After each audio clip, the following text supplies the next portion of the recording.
কথাই বলে না, বাঙালির তা তো সয় না বা তো সয় না, সেই অবস্থা হয়েছে আমার। কয়েকদিন আগে পর্যন্ত এত বৃষ্টি হচ্ছিল, মনে হচ্ছিল যেন কবে একটু সূর্যি মামার দেখা পাবো। আর সূর্যি মামা আমার কথা শুনে এমন তাপ দিয়েছে, সেই তাপ আর নেওয়া যাচ্ছে না। এখন মনে হচ্ছে যেন কবে একটু বৃষ্টি হবে। তো যাই হোক, তারপরে ব্রেকফাস্ট করে নিয়েছিলাম।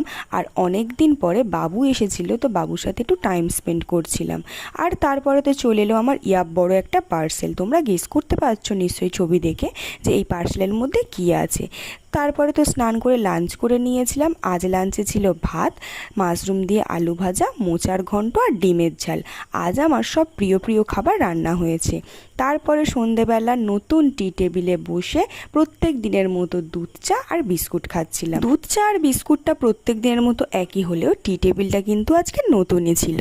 তারপরে তো টিভি দেখছিলাম, দেন পরোটা, আলুর দম আর সুজি দিয়ে ডিনার করে নিলাম। তো আজ ভিডিওটি এই পর্যন্ত।